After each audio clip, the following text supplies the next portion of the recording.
The autumn rain pelted against the windows like tiny fists demanding entry, matching the nervous rhythm of my heart. I smoothed down my simple black dress for the 100th time. The worn fabric was a reminder of everything I could not afford to replace. The waiting room of Blackwood Manor smelled of lemon polish and old money, both equally intimidating to someone like me. Mrs. Reynolds, the stiff-backed woman who had introduced herself, peered at me over half-moon glasses. "Mr. Salvatore does not tolerate tardiness. You are fortunate he has agreed to see you at all." I swallowed hard. "Yes, ma'am. I appreciate the opportunity." Opportunity was putting it kindly. Desperation had brought me here. 3 months behind on rent, no health insurance for my medications, and now this. My last chance at employment after being blacklisted from every reputable agency in the city thanks to my former employer's vindictive lies. The irony was not lost on me that my salvation might come from working for the most dangerous man in the state, Antonio Salvatore. Even thinking his name sent a chill down my spine. The heavy double doors swung open, and Mrs. Reynolds gestured for me to follow. My sensible shoes squeaked against the marble floor, announcing my poverty with every step. The office we entered was cavernous, with floor-to-ceiling windows overlooking manicured gardens now drenched in rain. A massive desk anchored the room, and behind it sat a man whose presence seemed to consume all the oxygen. "Sir, this is Charlotte Ellis, the applicant for the position." I had seen photos of Antonio Salvatore in newspapers, but nothing prepared me for the reality. Newspaper images could not capture the man's coiled energy, or how his broad shoulders strained against his impeccably tailored charcoal suit. They also failed to show how his olive-toned hands rested with deceptive casualness on the polished desk. A signet ring glinted on his right hand, gold and onyx, I thought, though I dared not stare. What struck me most were his eyes. Dark as midnight, they assessed me with the cold calculation of a predator deciding whether I was prey worth pursuing. "Sit," he said, his voice unexpectedly soft yet commanding. I sank into the leather chair across from him, keeping my spine straight despite the urge to curl into myself. "Your references are problematic?" He tapped a folder I presumed contained my pitiful resume. "Care to explain why Mrs. Harrington claims you stole from her?" My cheeks burned. "I never stole anything, sir. Mrs. Harrington's son made advances. When I refused him, he took revenge by claiming I had taken his mother's jewelry." Something flickered in Salvatore's eyes. Interest, perhaps, or merely the reflection of lightning from the storm outside. "And you expect me to believe your word over that of the Harringtons?" His Italian accent became more pronounced with each word, rolling his R's in a way that sent another involuntary shiver through me. "No, sir. I expect nothing." I met his gaze directly, surprising myself with my courage. "But it is the truth all the same." A man appeared silently at Salvatore's shoulder, muscular, with a telltale bulge beneath his jacket that could only be a gun.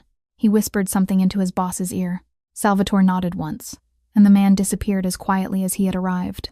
"I have a daughter," Salvatore said abruptly. "She is 8 years old. Her name is Sophia." I nodded, unsure where this was heading. "Sophia is special. She has autism. She does not speak to strangers. She does not like to be touched. She has driven away 7 housekeepers in the past year." He leaned forward, those dark eyes boring into mine. "Why should I believe you would be different?" I took a deep breath. "My younger brother has autism, sir. I helped raise him until he was 16 when our parents died. He lives in a group home now because I cannot afford to care for him properly." My voice cracked despite my best efforts. "I understand the challenges, and I know that every person with autism is different. But I have learned patience and how to create a structured environment. I know how to respect boundaries and recognize patterns." Something changed in his posture, an almost imperceptible relaxation. "Show me your hands." The request was so unexpected that I complied without thinking, extending my hands palm up across the desk. His fingers brushed mine as he turned my hands over, examining them. His touch was warm, unexpectedly gentle, sending an electric current up my arms. "No rings, no long nails, no polish," he noted. "Sophia dislikes these things. They distract her." He released me and I quickly withdrew, tucking my hands beneath the desk to hide their trembling. "You are younger than I expected." "I am 26, sir." "And no family obligations? No boyfriend who will complain when you stay late?" I shook my head. "Just my brother. And as I mentioned, yes, the group home." He studied me and I had the distinct impression he was seeing far more than I wanted to reveal. "My daughter requires consistency, Miss Ellis. If I hire you, you will live here. Your days off will be scheduled according to Sophia's needs, not yours. You will follow her routine exactly as my staff directs. Any deviation could trigger episodes that are difficult for her." "I understand." "Do you?" His lips curved in what might have been a smile on a different man, but on him looked predatory. I doubt that very much. A knock at the door interrupted us. The same guard appeared, but this time he was not alone. He held the hand of a small girl with cascading dark curls. Her eyes, so like her father's, focused intently on the floor. She wore a pristine white dress with matching tights, but one shoe was missing. She rocked slightly on her feet, a self-soothing motion I recognized immediately. "Sir, I apologize, but Miss Sophia insisted on seeing you. She has become agitated." Salvatore's entire demeanor transformed in an instant. The hardness melted away as he rose and moved toward his daughter. "It is all right, Marco. Thank you." He crouched before the girl, careful not to touch her. "Sophia, tesoro, what is wrong?" The child did not respond verbally, but her free hand fluttered in a pattern I recognized as distress. Without thinking, I slipped from my chair and knelt on the floor. Keeping a respectful distance, I noticed a small tear in the girl's tights just below the knee. "Her tights are torn," I said softly, "and she is missing a shoe." Salvatore's head snapped toward me, surprise evident in his expression. "That might be upsetting her," I continued. The asymmetry and the unexpected sensation. I reached into my purse and pulled out a small sewing kit, a habit from caring for my brother, who could not tolerate tears in his clothing. "May I?" After a moment's hesitation, Salvatore nodded. I moved slowly, telegraphing my movements. "Hello, Sophia. I am Charlotte. I see your tights have a small tear. That must feel strange and uncomfortable. Would it be okay if I fix them for you? I will not touch your skin, just the fabric." The girl did not look at me, but she stopped rocking. I took that as permission, and with swift practice movements, made a nearly invisible repair to the tights. "There. All better. Now, shall we find your other shoe? Sometimes things hide from us, do they not?" My brother's shoes used to play hide and seek all the time. For the first time, Sophia's eyes flickered toward me, though not quite meeting my gaze. Her hand stopped its agitated fluttering. "Marco," Salvatore said quietly, "check her bedroom and the hallway for the missing shoe." "Sir, we have already. Check again." While Marco disappeared, I remained kneeling, not speaking, but humming very softly, a technique that had often calmed my brother during moments of stress. Salvatore watched me with an intensity that made my skin prickle.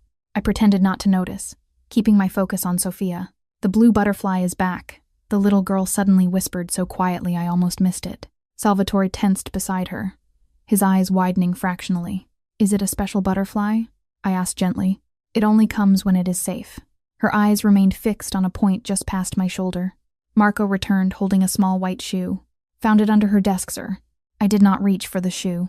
Instead, I said, "Sophia, would you like to put your shoe on, or would you prefer if your father helps you?"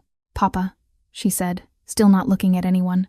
Salvatore took the shoe from Marco and carefully helped his daughter slip it on, never actually touching her skin, I noted, just supporting the shoe as she pushed her foot into it.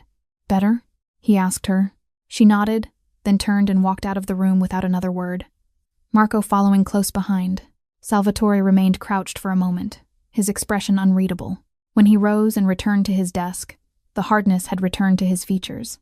"She spoke to you," he said, his tone making it sound like an accusation. "Children with autism often surprise us," I replied carefully. "Sophia has not spoken a word to any of her previous caregivers. Some of them worked for months without hearing her voice." He tapped his fingers against the desk. 1, 2, 3, pause. Repeat. The blue butterfly is her indicator. Her way of telling me she feels safe with someone. I remained silent, sensing the weight of this revelation. "You will start immediately. Mrs. Reynolds will show you to your quarters and explain Sophia's schedule." He pressed a button on his desk and the stiff-backed woman appeared so quickly she must have been waiting just outside. "Sir," she said, "Miss Ellis will be taking the position. Get her settled in the east wing near Sophia's rooms." "Of course, sir." As I rose to follow Mrs. Reynolds, Salvatore's voice stopped me. "Miss Ellis." I turned back. "If you ever betray my daughter's trust or mine, there will not be a place on this earth where you can hide from me."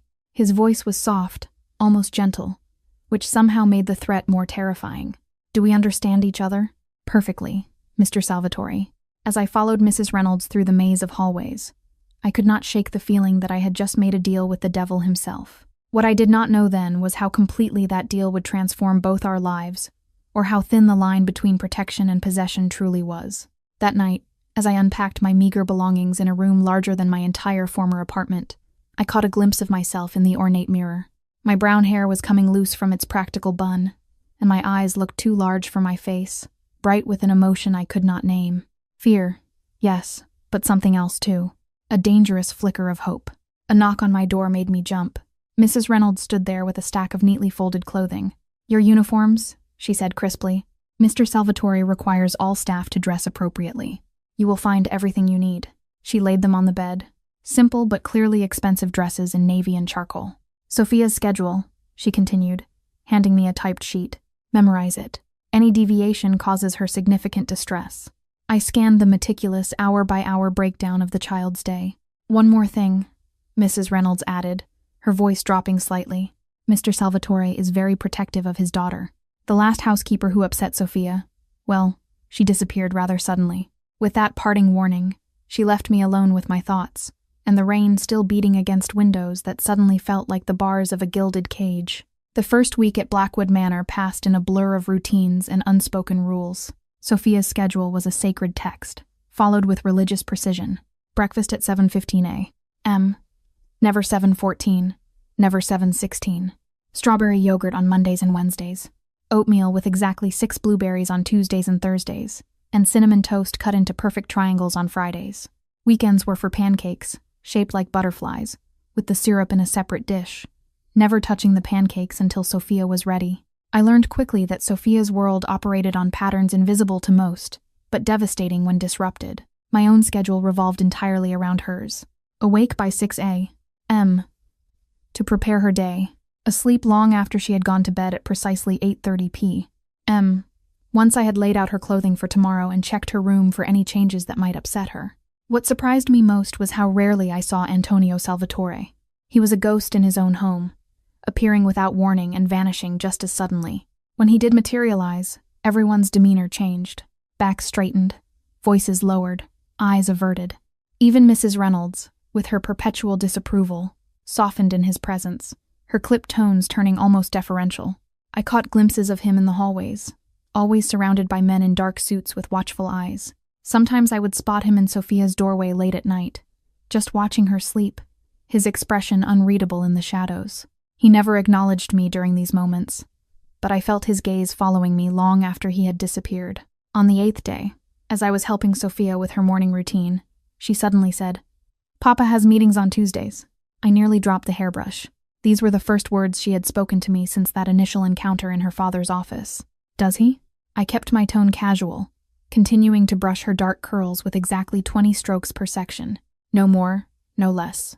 Bad men come on Tuesdays. In the basement. She lined up her colored pencils with mathematical precision, arranging them in rainbow order. "They are afraid of him." I swallowed hard. "Many people find new situations frightening," I said carefully. "Not you." She finally looked at me, her dark eyes so like her father's that it made my breath catch. "You are not afraid of Papa." Before I could formulate a response to this startling observation, Mrs. Reynolds appeared at the doorway. "Miss Ellis, Mr. Salvatore wishes to speak with you in his study." Immediately, my stomach clenched. Had I violated some unwritten rule? Disrupted some crucial pattern? "I will be right back, Sophia," I promised, setting down the hairbrush exactly where she preferred it. The little girl did not acknowledge my departure, already absorbed in her meticulous drawing. I followed Mrs. Reynolds through the labyrinthine hallways, my mind racing through every interaction of the past week, searching for mistakes. We stopped before those same imposing double doors I had first entered over a week ago. "Enter," came Salvatore's voice before Mrs. Reynolds could even knock. She opened the door for me, but did not follow me in. The heavy wood closed behind me with the finality of a tomb. Antonio Salvatore stood with his back to me, gazing out at the garden, where autumn was painting the trees in fiery colors. His suit today was deep blue, almost black, tailored to emphasize the breadth of his shoulders. A glass of amber liquid rested in his hand. "You have made quite an impression on my daughter, Miss Ellis." I clasped my hands to stop them from trembling. "I hope a positive one, sir." He turned then, and I was struck again by the intensity of his gaze. There was something different about him today. A tension in the set of his jaw, a tightness around his eyes. Sophia showed me this. He picked up a piece of paper from his desk and held it out to me. I stepped forward to take it, careful not to let our fingers brush. It was one of Sophia's drawings. A blue butterfly hovering beside a figure with brown hair pulled back in a bun. Me, unmistakably. "She is very talented," I said softly. "She has never drawn anyone outside our family before." He moved toward me and I caught a whiff of his cologne, something expensive and subtle with notes of cedar and spice. Tell me, Miss Ellis, what exactly are your intentions here? The question caught me off guard. I do not understand. Do you not? He circled me slowly, like a predator assessing its prey. A young woman with a problematic past suddenly becomes indispensable to the daughter of a man like me. Some might see opportunity in such a situation. Heat flooded my face. I would never use a child that way, I said, unable to keep the edge from my voice, especially not one as special as Sophia. He stopped directly in front of me, close enough that I had to tilt my head back to maintain eye contact. Then why are you here, Charlotte Ellis? A woman educated at Princeton does not typically seek employment as a housekeeper. My blood ran cold. My education was not on my resume. I deliberately omitted it, knowing it would raise questions I preferred not to answer. You have been investigating me. A slight curl of his lips, not quite a smile. I investigate everyone who comes near my daughter. Then you know why I am here. I lifted my chin. My brother's care is expensive. My student loans are crushing. And thanks to the Harringtons, my degree is worthless in any field that requires a background check. So it is purely financial? He took a sip of his drink, his eyes never leaving mine. No, I admitted. I genuinely care about Sophia. She reminds me of Jason, my brother at that age. Brilliant, perceptive, trapped in a world that does not understand how she experiences it. Something shifted in his expression. A softening so subtle I might have imagined it. You speak of her autism as if it were a gift rather than an affliction. Is it not both? I countered. Like many gifts, it comes with a price, but that does not diminish its value. He studied me for a long moment, then abruptly changed course. Tomorrow is Sophia's piano lesson. It is typically challenging. I noticed it on her schedule. Is there something specific I should know? Her teacher, Miss Abernathy, does not fully appreciate Sophia's needs.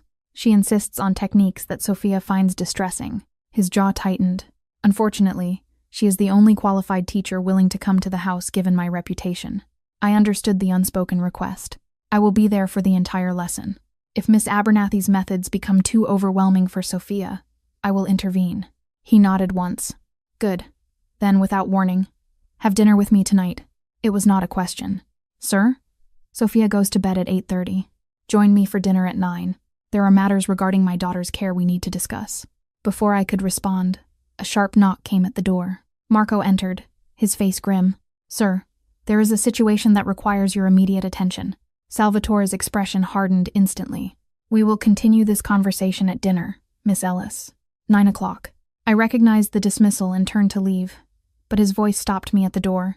Wear the blue dress in your closet. I glanced back, startled. It matches your eyes, he added, almost as an afterthought. The door closed behind me, leaving me breathless and confused in the hallway. How did he know the contents of my closet? And more disturbingly, why had my heart accelerated at the command in his voice? The piano lesson the next day was every bit the disaster Salvatore had suggested. Miss Abernathy, a pinch-faced woman with bony hands and impatience radiating from every pore, clearly viewed Sophia's autism as an inconvenience rather than a neurological difference. No. She slapped the piano bench beside Sophia, causing the girl to flinch. You must curve your fingers properly. Sophia's hands began to flutter in that now familiar pattern of distress.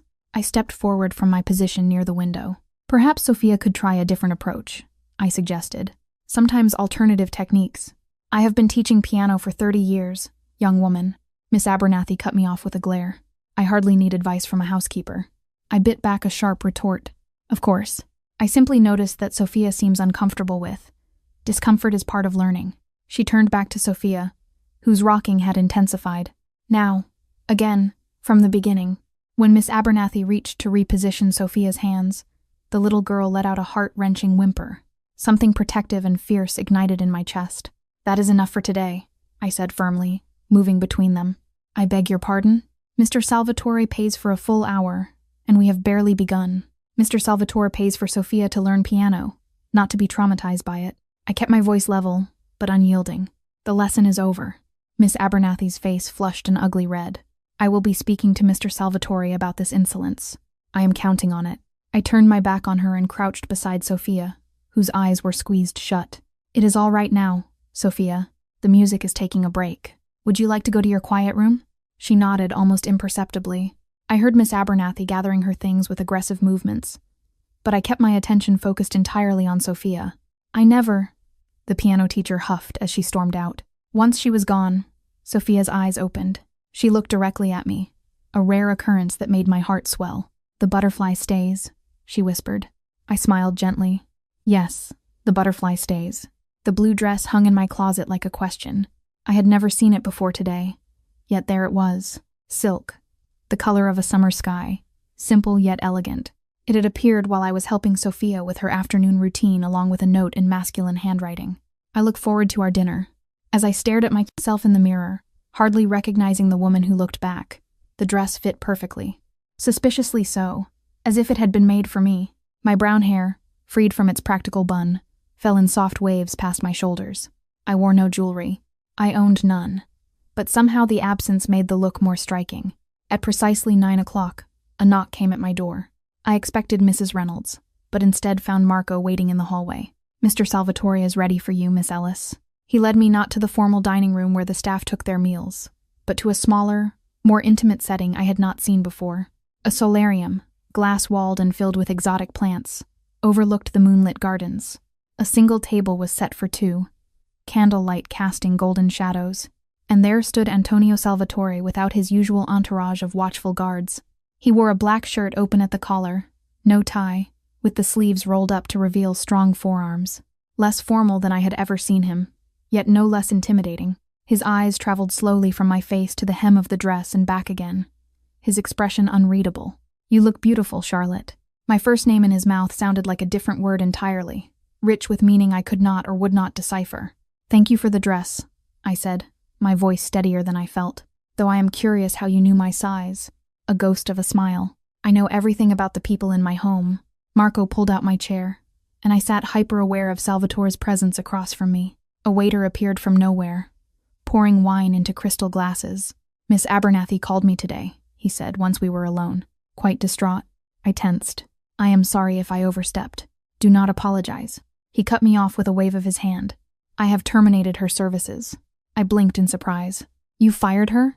"No one upsets my daughter." His tone left no room for discussion. "Besides, you were right. Sophia should learn in a way that accommodates her uniqueness, not despite it." The dinner conversation flowed more easily than I expected. Antonio, he had insisted I use his first name, at least in private, possessed a surprising knowledge of autism spectrum disorders. He spoke of therapies he had researched, specialists he had consulted, and his frustration with a world that refused to adapt to his daughter's needs. "I can build empires and break men with a phone call," he said, swirling the ruby wine in his glass. "But I cannot make the world kinder to my Sophia." In those moments, the dangerous Mafia boss receded, revealing a father desperate to protect his child. It was disarmingly human. This vulnerability he showed only when speaking of Sophia. What happened to her mother? The question slipped out before I could stop it. Wine and candlelight loosening my tongue. His face shuddered instantly. "That is not a subject we discuss." "I apologize," I said quickly. "I should not have." "No, you should not have." His voice had lost its warmth. "Some doors, once opened, cannot be closed again, Charlotte." The sudden chill between us remained through the rest of the meal, though he maintained impeccable courtesy. When we finished, he escorted me back to my room in silence, stopping outside my door. "You did well today with Sophia," he said finally. "I will not forget it." Before I could respond, he took my hand and brought it to his lips, pressing a kiss against my knuckles. The gesture was old world, formal, yet the heat of his mouth against my skin sent electricity racing up my arm. "Good night, Charlotte." He was gone before I could catch my breath, leaving me standing outside my door with my heart hammering against my ribs and the ghost of his touch lingering on my skin. Weeks passed, falling into patterns as structured as Sophia's daily schedule. I grew to love the little girl with her brilliant mind and unique view of the world. We developed our own language of gestures and half-spoken thoughts. She began to seek me out, showing me her drawings, her collections of feathers and smooth stones, the treasures of her orderly universe. Antonio remained an enigma, appearing and disappearing like a storm front. Sometimes days would pass when I would see him only from a distance, surrounded by his men, his face hard as granite. Other times, he would materialize in Sophia's room while I read her bedtime stories, listening from the shadows with an expression I could not decipher. Occasionally, he would invite me to dine with him after Sophia was asleep, and we would talk late into the night about his daughter, about books, about everything except who he really was, and what happened behind those basement doors on Tuesdays. I began to dread Tuesdays, not for myself, but for the darkness they brought to Antonio's eyes. He was always different afterward, colder, more distant, as if he needed to rebuild the walls between the man who cared for his daughter and the man who made other men afraid. "You should not look at me that way," he told me one evening as we sat in his study, the fire casting shadows across his sharp features. "What way?" I asked, though I knew exactly what he meant. "Like you are trying to reconcile two different men." His eyes, nearly black in the firelight, fixed on mine. "There are not two Antonios, Charlotte. There is only one. Remember that." Yet I could not help but see the contradictions. The tenderness with which he spoke of Sophia contrasted with the cold efficiency I glimpsed when he dealt with his business associates, or the gentle way he never touched his daughter without permission, versus the casual displays of dominance he exhibited with everyone else, including me. A hand at the small of my back guiding me through doorways, fingers brushing my arm to emphasize a point, those dark eyes tracking my movements when he thought I would not notice. I told myself I was imagining the latter, that the tension I felt when he was near was simply fear, not something more dangerous, more forbidden.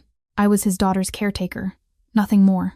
The beautiful dresses continued to appear in my closet, along with the books he left on my nightstand. These were books I had mentioned wanting to read. He had also begun to include me in family dinners with Sophia. These were merely the actions of a grateful father, not a man with other intentions. At least that is what I desperately needed to believe. The morning everything changed, dawned cold and clear, frost etching delicate patterns on the windows. I was helping Sophia with her math exercises, far beyond typical third-grade level, when Mrs. Reynolds appeared at the door, her perpetual composure visibly shaken. "Miss Ellis, you are needed downstairs immediately." Something in her tone made my stomach clench. "What is wrong?" "It is not my place to say." Her eyes darted to Sophia, then back to me. "Marco will stay with Miss Sophia." I squeezed Sophia's shoulder gently. "I will be back soon. Keep working on these problems and we will check them together. Okay?" She nodded without looking up, already absorbed in her calculations. Mrs. Reynolds led me not to Antonio's study, but to a smaller room near the front entrance. When she opened the door, I froze in shock. 2 police officers stood inside. Between them was a face I had hoped never to see again. James Harrington, the son of my former employer, the man whose lies had destroyed my career. "Charlotte Ellis?" one of the officers asked. I nodded mutely. "These gentlemen are here about the theft charges Mr. Harrington has filed against you," Mrs. Reynolds explained, her voice brittle. James smirked, his handsome face as punchable as I remembered. "Hello, Charlotte. Imagine my surprise when I heard you had found employment with the esteemed Mr. Salvatore. There must be some mistake," I said, finding my voice at last. "Those accusations were proven false. The charges were dropped. New evidence has come to light," the older officer said, his expression unreadable. "Mr. Harrington's mother discovered additional missing items, and security footage has surfaced that places you at the scene." My blood ran cold. "That is impossible. I never took anything." "Then you will not mind coming down to the station to clear this up." The younger officer stepped forward, handcuffs glinting ominously in his hand. "This is absurd," I protested, panic rising in my throat. "I cannot leave. I am responsible for Mr. Salvatore's daughter.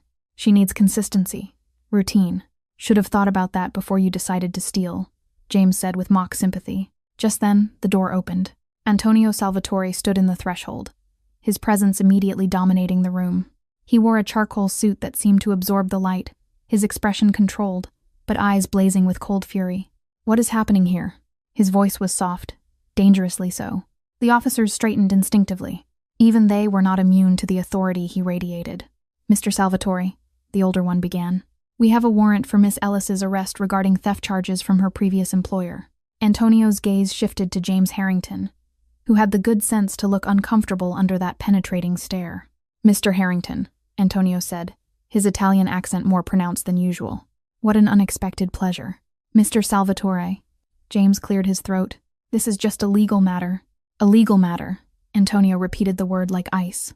"In my home, involving my daughter's caretaker, without my knowledge."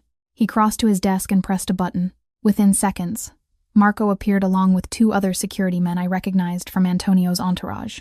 "Gentlemen," Antonio said to the officers, "I understand you have a job to do. However, Miss Ellis is essential to my daughter's care. Removing her without warning would cause my child significant distress." "Sir, we have a warrant," the younger officer began. "Of course," Antonio cut him off smoothly, "and you will execute it after my attorney arrives to review it. In the meantime, perhaps we can discuss this situation like civilized men."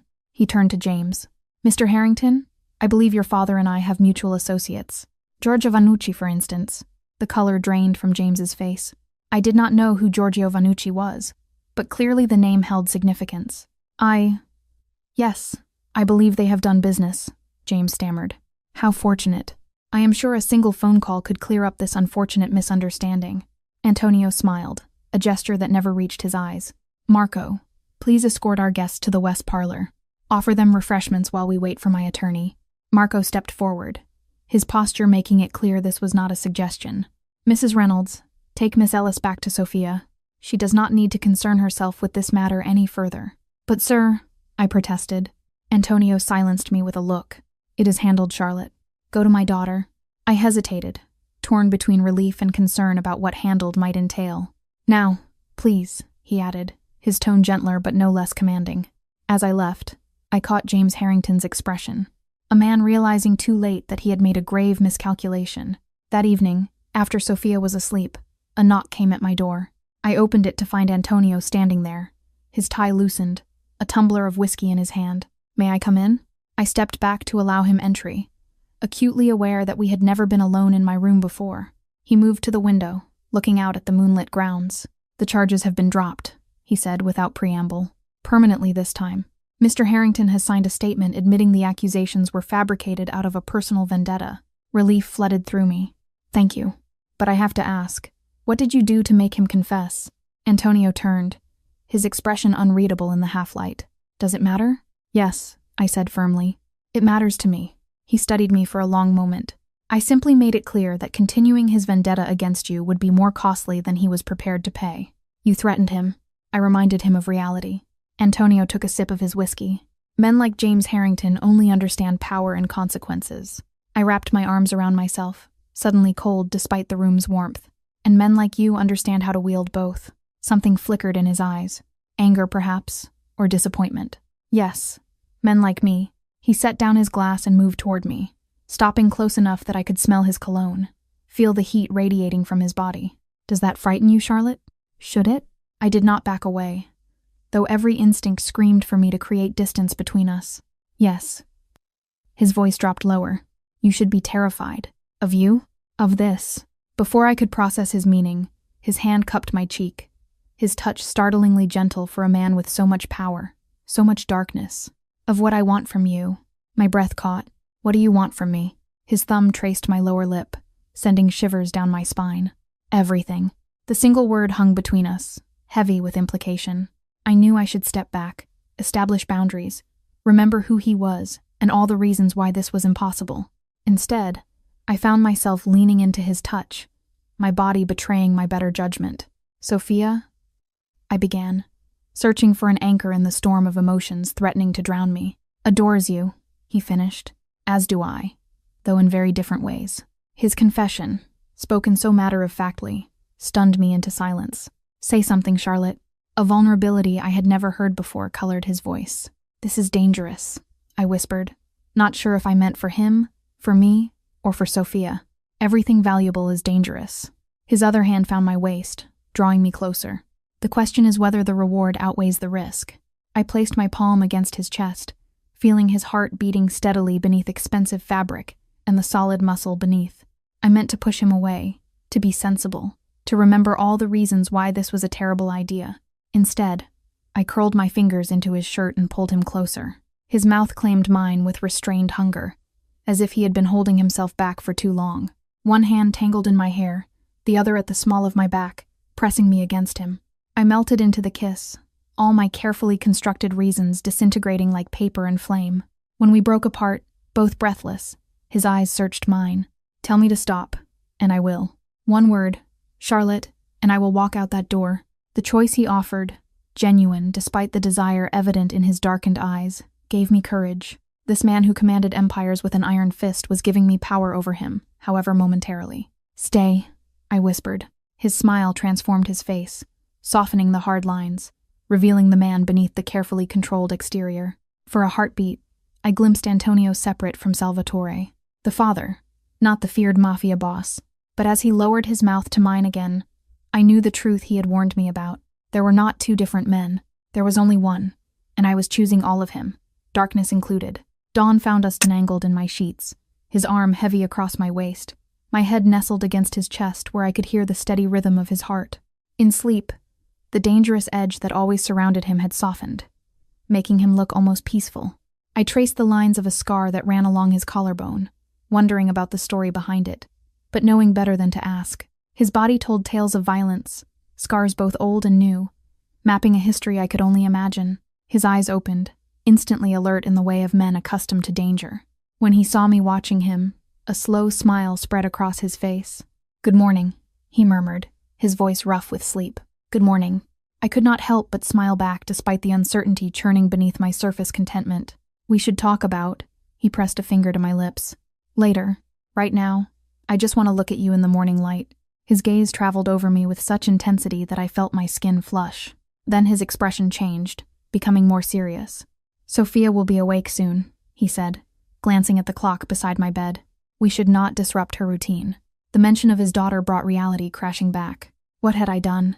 Complicated an already delicate situation, potentially jeopardizing Sophia's stability and my position in her life.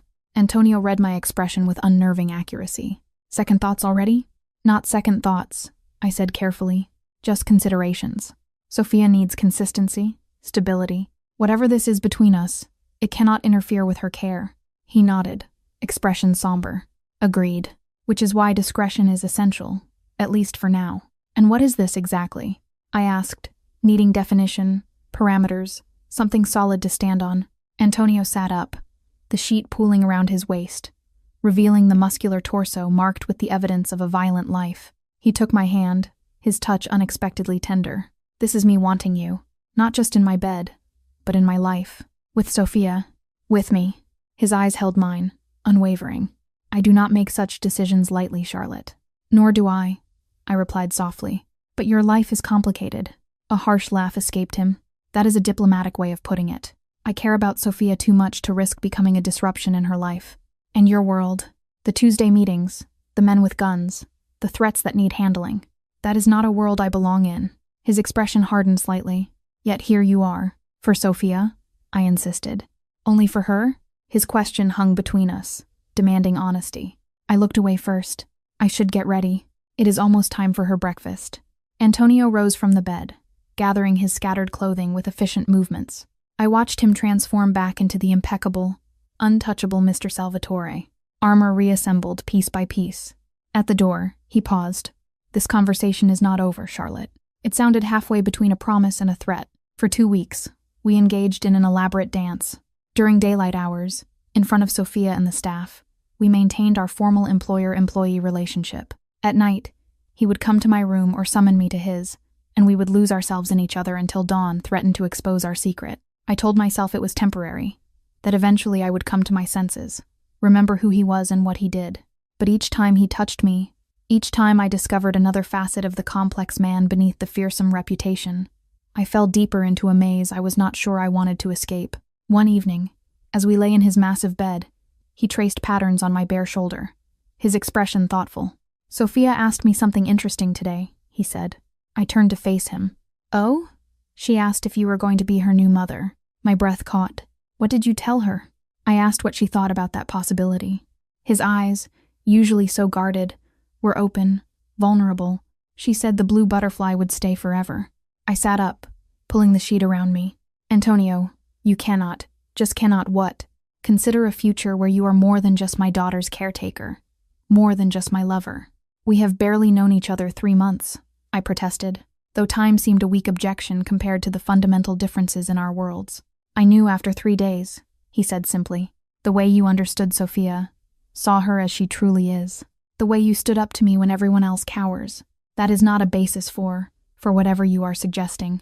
He sat up beside me, taking my face in his hands. "I am not suggesting anything yet. I am telling you that my daughter sees what is happening between us because children, especially children like Sophia, notice everything. And I am asking you to think about what you want this to be." I leaned into his touch despite myself. "I want what is best for Sophia. As do I. Always." His thumb stroked my cheek. "But perhaps what is best for her is also what is best for us." Before I could respond, a sharp knock came at the bedroom door.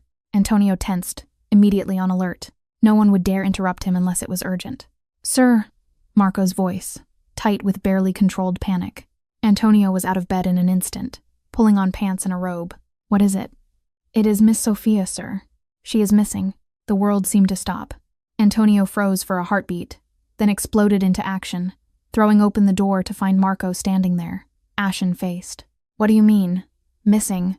Antonio's voice was deadly quiet. I scrambled from the bed, wrapping myself in the sheet. When was she last seen? Marco's eyes widened slightly at the sight of me in his boss's bedroom, but he recovered quickly. Mrs. Reynolds checked on her at 9 p.m., as usual. When I made the midnight security sweep, her bed was empty. Antonio was already striding down the hallway. Lock down the property, every inch of the grounds, every room. Find her now. I rushed back to my room, throwing on clothes haphazardly. My mind raced through possibilities. Sophia had never left her room at night before, never broken her routine. Something was terribly wrong. I ran to her bedroom, hoping against hope that she had returned. The empty bed with its butterfly-patterned comforter sent a chill through me. I scanned the room, looking for clues, anything that might indicate where she had gone or why. Her closet door stood ajar. Inside, I noticed her emergency backpack was missing, the one she had meticulously packed with essentials for what she called bad days. It contained her favorite blue sweater, a small photo of her and Antonio, her special blue butterfly hair clip, and a few other comfort items. She had left voluntarily then. But why? And where would she go? I hurried downstairs to find the house in controlled chaos. Security teams were sweeping every room, checking surveillance footage. Antonio stood in the center of his study, issuing rapid-fire commands, his face a mask of controlled terror. Her emergency pack is gone, I said as I entered. She took it with her. His head snapped toward me. You are sure? Positive. She packed it herself, showed me where she kept it just in case. In case of what? He demanded. She never specified. Just bad days. I tried to think like Sophia, to see the world through her perfectly ordered lens. Has anything changed recently? Anything disrupted her routine or upset her? Antonio ran a hand through his hair, a rare gesture of agitation. Nothing. Everything has been exactly as she. He stopped abruptly, realization dawning on his face. Us, you and me. But we have been so careful, I protested. And she seemed positive about the idea when she asked you. Children say what they think adults want to hear sometimes. His voice was hollow, even Sophia. Marco burst into the room. Sir, we found something on the East Wing cameras 40 minutes ago. Miss Sophia left through the garden door. Alone. Antonio's voice cracked on the word. Yes, sir. Voluntary movement. No signs of distress. She appeared to know exactly where she was going. I closed my eyes, thinking, the willow tree, I said suddenly. By the pond. Both men turned to me. She talks about it sometimes.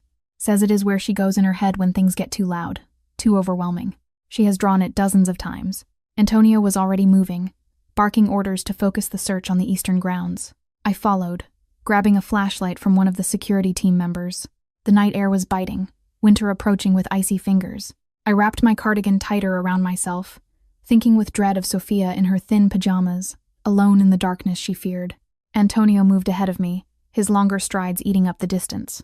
Security teams fanned out across the grounds, their flashlight beams cutting through the darkness like searchlights. The pond lay at the far edge of the property, surrounded by carefully manicured gardens, now eerily silent in the moonlight. The ancient willow tree stood like a sentinel at the water's edge, its sweeping branches creating a curtained sanctuary. Antonio reached it first, pushing aside the trailing branches. His sudden, sharp intake of breath told me he had found her before I could see for myself. Sophia sat curled against the massive trunk, her knees drawn to her chest, the emergency backpack beside her. She was shivering violently, her lips tinged blue from the cold. Sophia, Antonio breathed, relief and fear mingling in his voice. He crouched before her, careful not to touch her without permission. Tesoro, are you hurt? She shook her head, not looking at him. The butterfly is confused, she whispered. I knelt beside Antonio, my heart breaking at the sight of her distress. Sophia, we were so worried. Why did you come out here alone? Her dark eyes, so like her father's, finally lifted to mine. You were in Papa's room. The pattern changed. Antonio flinched as if struck. The butterfly does not know where to go now, she continued, her voice small and lost. If you are in Papa's room, where does Sophia go? I understood then. In her ordered world, every person had their place. Her father in his room, me in mine, her in hers. Our nighttime rendezvous had disrupted the pattern she relied on to make sense of her world. "Oh, sweetheart," I said gently. "Your place is always with us, no matter where we are. You are the most important person to both of us." Antonio reached slowly toward his daughter. "May I carry you inside, Sophia? You are very cold." She hesitated, then gave a tiny nod. He gathered her into his arms with infinite tenderness, tucking her against his chest as he stood. Sophia suddenly reached one hand toward me. "Charlotte too?" she said. "Both." I took her cold little hand in mine, and together we walked back toward the house, a fragile new pattern forming with each step. Everything changed after that night. The careful separation we had maintained, Antonio and I, crumbled in the face of Sophia's distress. Children, particularly those on the spectrum, need honesty, consistency, and clear patterns. Our attempt at secrecy had only created confusion and fear. The morning after we found Sophia beneath the willow tree, Antonio called a family meeting. His term, not mine, though it made my heart flutter traitorously.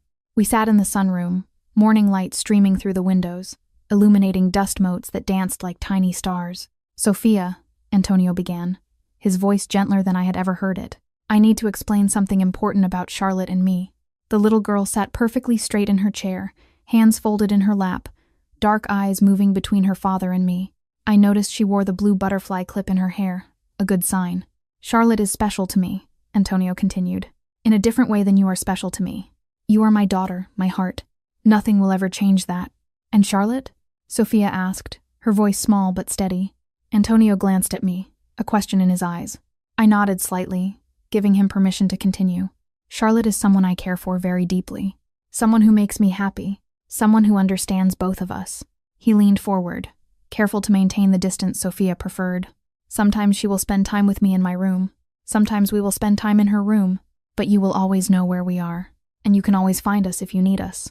Sophia considered this, her brilliant mind processing the new information. "Like a new pattern," she said finally. "Yes, exactly like a new pattern. One that includes all three of us." She turned to me then. "Will you still read me stories every night?" I promised. "That will not change." "And brush my hair 20 strokes each section?" "Exactly 20, I assured her with a smile. She seemed satisfied, but then frowned slightly. "The men who come on Tuesdays, they will not hurt Charlotte." Antonio tensed beside me. I had never asked directly about his business, maintaining a careful separation between the man I was falling in love with and the dangerous world he inhabited.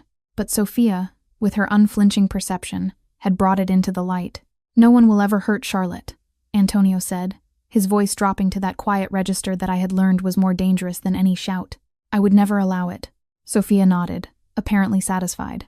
"I am hungry." The abrupt change of subject was so typical of her that I could not help but laugh, tension draining from the room. "Pancakes," I suggested. "It is Saturday."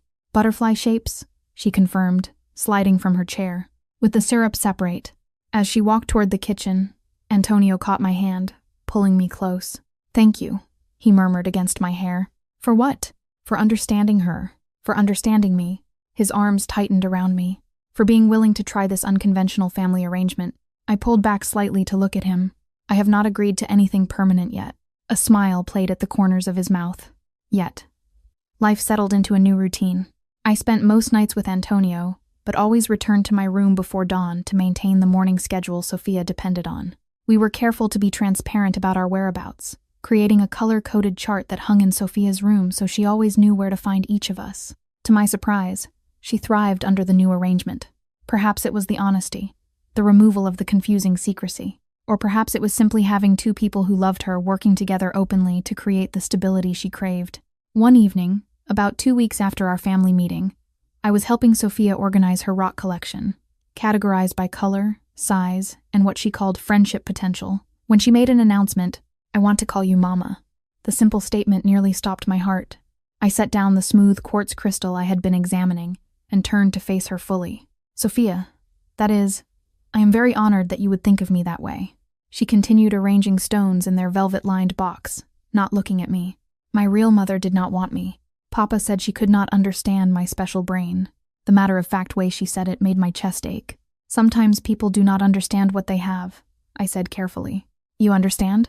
she said, still focused on her task. "And you want to stay. The butterfly says so." I blinked back sudden tears. "The butterfly is right. I do want to stay.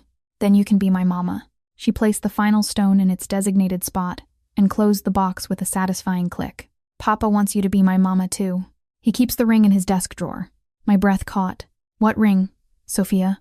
She gave me a look that clearly questioned my intelligence. The ring to ask you to marry him.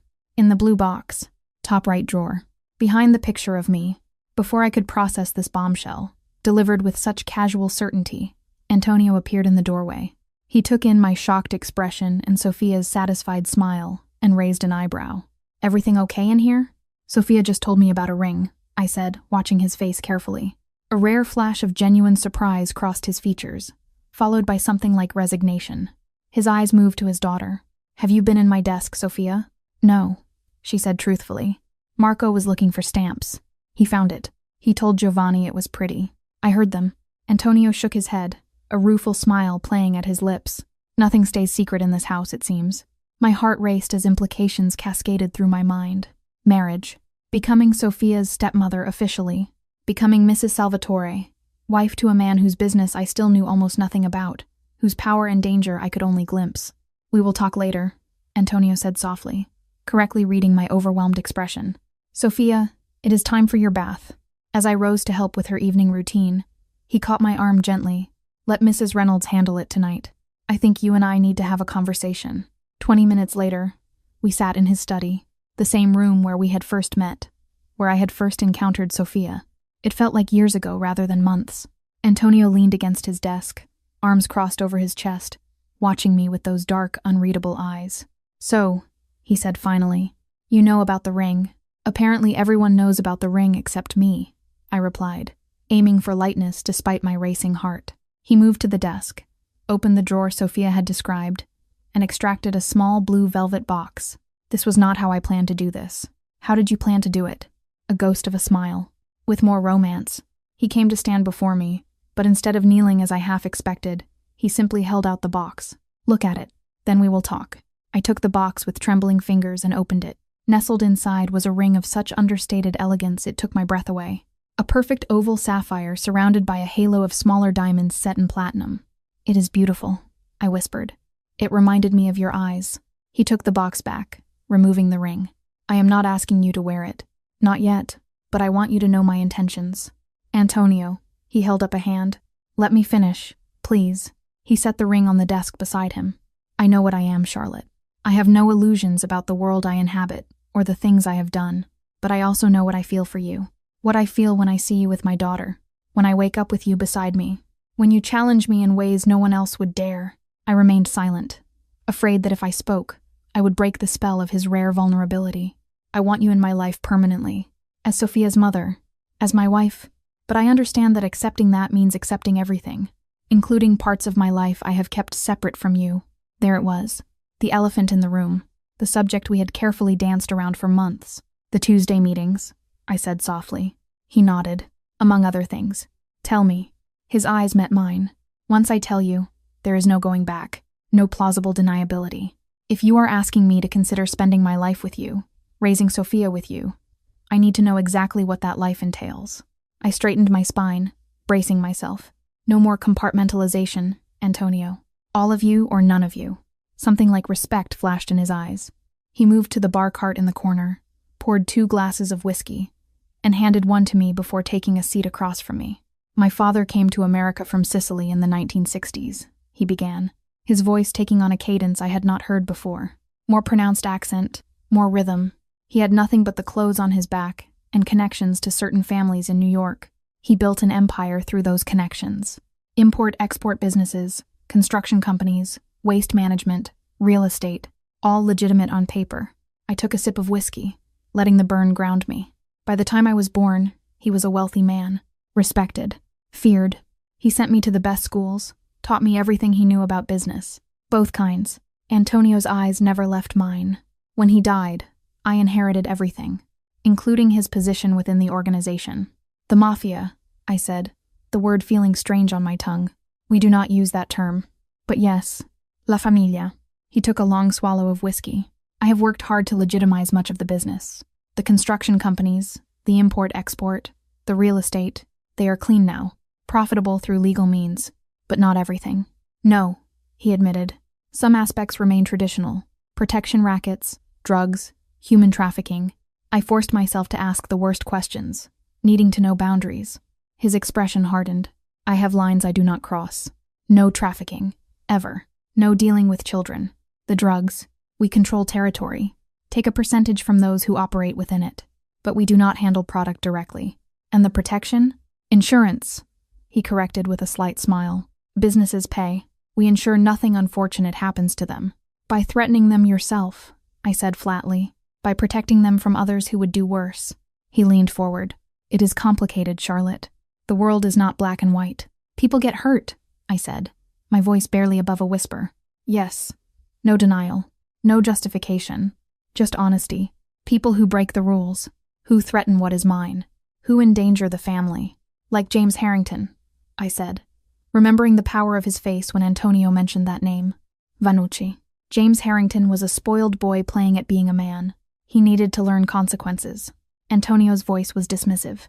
He was never in real danger, just strongly encouraged to reconsider his choices. I took another sip of whiskey, trying to reconcile this world with the man I knew. He read bedtime stories to his daughter, held me with such tenderness, and noticed when I mentioned books I wanted to read. And Sophia's mother? I asked. The question that had burned in me for months. What happened to her? Antonio went very still. For a moment, I thought he would not answer. Francesca was beautiful, ambitious, the daughter of an associate from the old country. His voice was carefully controlled. Our marriage was arranged, beneficial to both families. She wanted the lifestyle, the status. She did not want a child, especially not one who required special care, who did not fit her image of perfection. My heart ached for Sophia, for the rejection she had experienced from the person who should have loved her most. When Sophia was diagnosed with autism, Francesca changed, became cruel. I found bruises on my daughter's arms. Antonio's eyes turned cold, distant. No one hurts my child. No one. A chill ran down my spine. What did you do? I gave her a choice. Leave. Never contact us again, with a generous financial settlement. Or stay and face consequences for harming Sophia. She chose to leave, I said, relieved. Yes. His answer came too quickly. His eyes too flat. Antonio, I pressed, needing the whole truth. Is she alive? The silence stretched between us, heavy with implications.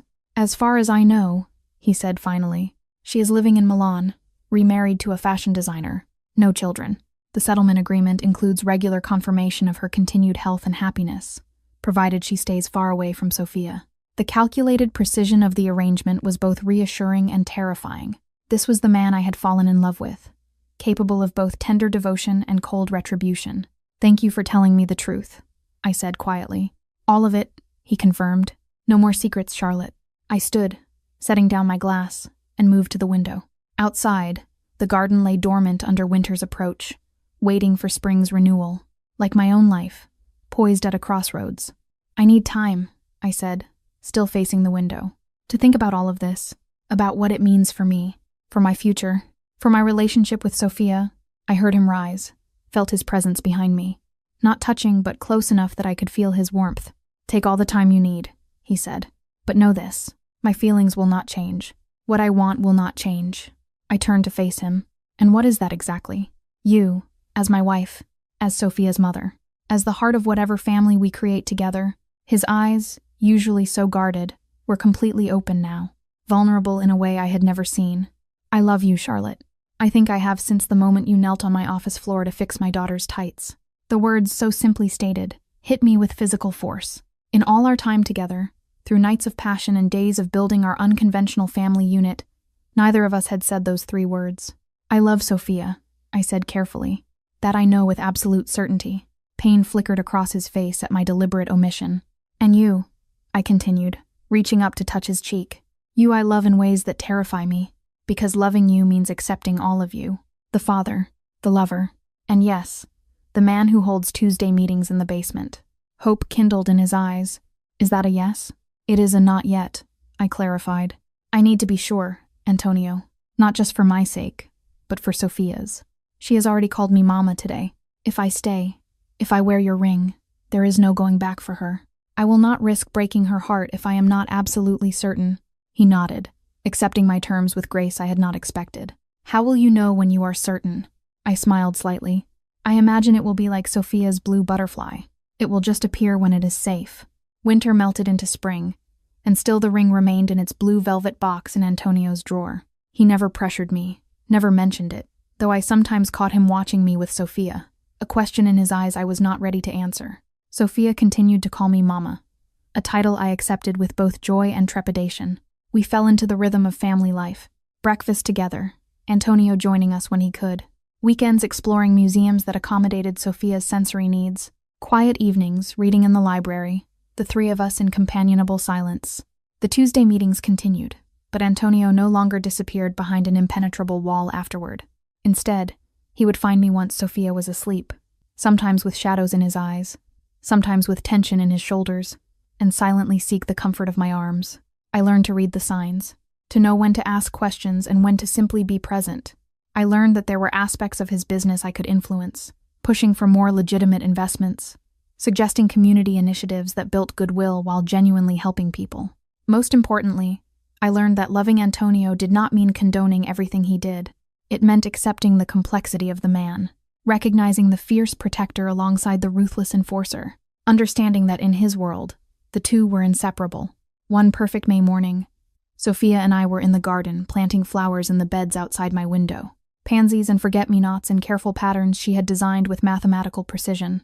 Blue butterflies like these flowers, she informed me, patting soil around a delicate plant. Do they? How do you know? I asked, enjoying her rare talkative mood. I researched, she said seriously, for my project. What project is that, sweetheart? Instead of answering, she reached into the pocket of her gardening apron and withdrew something small that caught the sunlight. She held it out to me with solemn ceremony. In her palm lay the sapphire ring from Antonio's desk. My breath caught. Sophia, where did you get that? Papa said it was time, she continued, holding it out, unwavering. He said the butterfly knows it is safe now. I looked up to find Antonio standing at the garden's edge, watching us with that intensity that still made my heart race after all these months. He walked toward us slowly, as if afraid of startling me. I promised I would not pressure you, he said when he reached us, and I have kept that promise. But Sophia had this idea. We made a family, Sophia stated matter-of-factly, still holding out the ring. It needs to be official for the pattern to be complete. I looked between them, this dangerous, complex man and his extraordinary daughter, both watching me with identical dark eyes filled with identical hope. In that moment, I realized the truth I had been circling for months. Family is not always what you expect it to be. Sometimes it is found in the most unlikely places with the most unlikely people. Sometimes it is a little girl who sees the world through different eyes, and a man whose darkness is balanced by the fiercest capacity for love I had ever witnessed. Yes, I said simply, holding out my hand to Sophia. With careful precision, she slipped the ring onto my finger, her face lighting up with a rare, brilliant smile. Pattern complete, she announced with satisfaction. Antonio gathered us both into his arms, the three of us together in the spring sunshine, surrounded by blue flowers awaiting their butterflies. Not complete, he murmured against my hair. Just beginning. And in that moment, standing in the garden of a home that had once seemed like a gilded cage but now felt like sanctuary, I knew he was right. Our story, complicated, unconventional, sometimes dangerous, but always anchored by love, was just beginning. The blue butterfly had found its safe place, and so had I.